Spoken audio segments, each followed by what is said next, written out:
Hello good morning friends. வாங்க இன்றைக்கி நம்ம எம்வி விலாக்ஸ் ஆஃப் மலர்விழி சேனலில் பார்க்க போகிறது சூப்பரான ஒரு ஈவினிங் ஸ்நாக்கு தாங்க.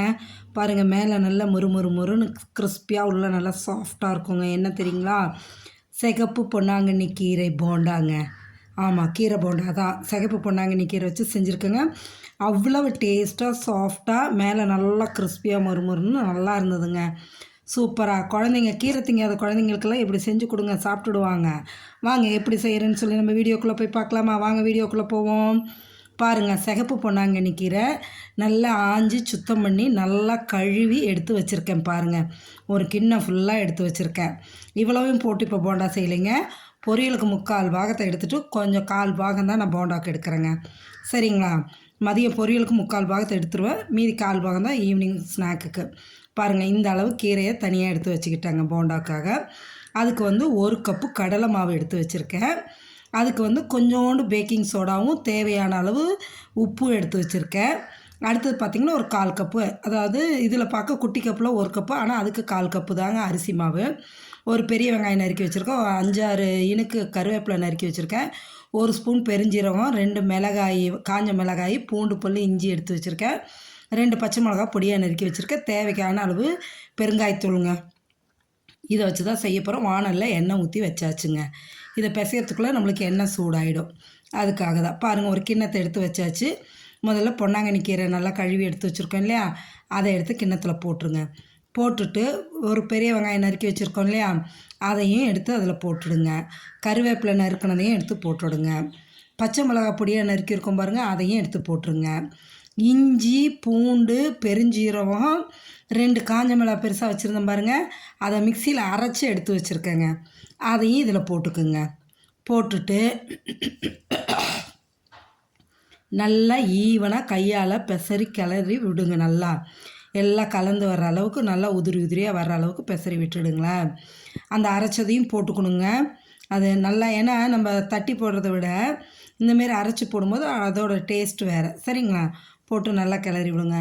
கிளறி விட்டுட்டு இதுக்கப்புறம் என்ன பண்ண போகிறோன்னா, நம்ம வச்சுருக்கோம் இல்லையா கடலை மாவு, அரிசி மாவு, 1 கப்பு கடலை மாவு, 1/4 கப்பு அரிசி மாவு, ஒரு 1/4 ஸ்பூன் பேக்கிங் சோடா, தேவையான அளவு உப்பு. சரிங்களா? அதையும் நல்லா போட்டு பிசைஞ்சு எடுத்துடலாங்க. தண்ணி அதிகமாக ஊற்றிடாதீங்க. கொஞ்சமாக ஊற்றி பார்த்துட்டு தேவைன்னா தெளித்து இது பண்ணிக்கலாம். சரிங்களா?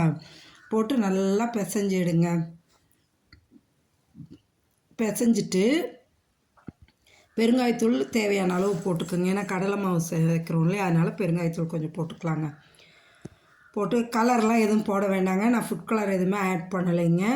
போட்டு நல்லா பிசைஞ்சிட்டு எண்ணெய் சூடாகிட்டுருக்கு பாருங்கள், அதில் ஒரு கரண்டி, சின்ன கரண்டியில் 1 கரண்டி எண்ணெய் எடுத்து இந்த மாவோடு ஊற்றி பிசைஞ்சிடலாங்க. பிசைஞ்சு நல்லா அமுத்தி ஈவனாக பிசைஞ்சு எடுத்துட்டு உருண்டையாக சின்னதாக உருட்டி வச்சுக்கலாங்க. எனக்கு எடுத்ததுக்கு ஒரு 13 உருண்டைங்க போதும். தாராளம், எங்களுக்கு ஈவினிங் ஸ்நாக் இது அதிகம்தான். 13 உருண்டை எடுத்து வச்சாச்சுங்க. எண்ணெய் காஞ்ச வரைக்கும் நல்லா காய விட்டுறலாங்க. போடும்போது சிம்மில் வச்சுருங்க, தீயை குறைச்சிருங்க. ஏன்னு கேட்டிங்கன்னா, அதே ஃப்ளேமில் வச்சிங்கன்னா மேலே கறியிடும், உள்ளே வேகாமல் இருக்கும். அதனால் சிம்மில் வச்சுட்டு ஒன்றா போடுங்க. இதை 2 பேட்சாக போட்டு பொரித்து எடுத்துக்கலாங்க. எண்ணெய் கம்மியாக ஊற்ற முடியாதுங்க, இதுக்கு எண்ணெய் அதிகமாக தான் ஊற்றணும். ஏன்னா உருண்டை பெருசு, அந்த இது வெந்து வரணும். அதுக்காக சிம்மில் வச்சுட்டு போட்ட உடனே பெரட்டி விட்றாதீங்க. கொஞ்சம் டைம் கொடுத்து பொறுமையாக திருப்பி பெரட்டி விட்டிங்கன்னா தான் கலரும் நல்லா ஈவனாக வருங்க. கோல்டன் ப்ரௌன் அப்படியே அழகாக வருங்க. நல்லா மேலே மொறுன்னு கிறிஸ்பியாகவும் உள்ளார நல்லா சாஃப்டாகவும் வெந்து வருங்க. பாருங்கள், இப்போ தான் பெரட்டி விடணும். நல்லா இதாகிடுச்சிங்களா? பெரட்டி விட்டு கொஞ்சம் நேரத்துக்கு ஒருக்கா அப்படியே பெரட்டி விட்டோம்னா இந்த எண்ணெய் நல்லா முளப்பாக இருக்குல்லைங்க, பொங்கி வர்ற மாரி, இது சுத்தமாக அடங்கி வர்ற மாரி வருங்க. அப்போ தான் வெந்துருச்சுன்னு அர்த்தம். நம்ம எடுத்துக்கலாங்க. இந்த பொன்னாங்கண்ணி கீரையில் பார்த்திங்கன்னா நிறைய பெனிஃபிட்ஸ் இருக்குங்க. அயர்ன் இருக்குது, கால்சியம் இருக்குது, பாஸ்பரஸ் இருக்குது. மெயினாக சொல்ல போனோன்னு பார்த்திங்கன்னா, கண் பார்வையை தெளிவாக்கக்கூடியது இந்த பொன்னாங்கண்ணி கீரை. ரெகுலராக எடுத்துக்கிட்டிங்கன்னு வைங்களேன், கண் பார்வையை தெளிவு பண்ணி கொடுக்குங்க. பாருங்கள், இப்போ வெந்துருச்சுங்க. ஃபஸ்ட் பேட்ச் நம்ம எடுத்துக்கலாம். சரிங்களா? எடுத்துட்டு அதே போல் அடுத்தது வச்சுருக்கோம் இல்லையா, அதையும் எடுத்து போட்டு எடுத்துடலாங்க. சூப்பரான ஒரு பொன்னாங்கண்ணி கீரை போண்டாங்க. அவ்வளோ டேஸ்ட்டாக. கீரை குழந்தைங்க கீரை சாப்பிட்ல அப்படின்னா கவலையப்படாதீங்க, இப்படி செஞ்சு கொடுங்க. எப்படி இருந்தாலும் அவங்க சாப்பிட்டுடுவாங்க. வேண்டான்னு அவாய்ட் பண்ண மாட்டாங்கங்க. அதனால் இதேமாரி நீங்களும் செஞ்சு சாப்பிட்டு பார்த்துட்டு எப்படி இருக்குன்னு எனக்கு கமெண்ட் செக்ஷனில் மறக்காமல் சொல்லுங்கள். அவ்வளோ ஒரு இதாக இருக்குங்க. சைட் டிஷ் எல்லாம் எதுவும் தேவையில்லைங்க. சாஸோ சட்னி எதுவும் தேவையில்லை. அப்படியே சாப்பிட்லாங்க.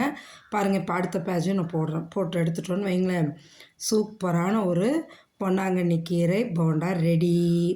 இப்போ தான் சின்ன குழந்தைங்கள்லேருந்து எல்லாம் கண்ணாடி போட்டுடுறாங்க இல்லைங்களா? அதனால் நீங்கள் வாரத்தில் குறைஞ்சது 2-3 நாளாவது இந்த பொன்னாங்கண்ணி கீரை கொடுங்க. நல்லா கண் பார்வையும் தெளிவுபடுத்தி கொடுக்கும். உடம்புக்கும் ரொம்ப நல்லது. குளிர்ச்சியாக இருக்குங்க. உடம்புக்கு ஹீட் இருந்ததுன்னா ரெடியூஸ் ஆகும். சரிங்களா? பாருங்களேன் எவ்வளோ மொறுமொறுப்பாக மேலே இருக்குது. உள்ளார பாருங்கள் எவ்வளோ சாஃப்டாக இருக்குன்னு. அவ்வளோ சாஃப்டாக டேஸ்ட்டாக மேலே நல்லா கிறிஸ்பியாக சாப்பிட்றதுக்கு நல்லா இருந்ததுங்க. மறக்காமல் நீங்களும் செஞ்சு சாப்பிட்டு பார்த்துட்டு எனக்கு கமெண்ட் செக்ஷனில் கமெண்ட் பண்ணுங்கள், சப்ஸ்கிரைப் பண்ணுங்கள், லைக் பண்ணுங்கள், ஷேர் பண்ணுங்கள். Thank you friends.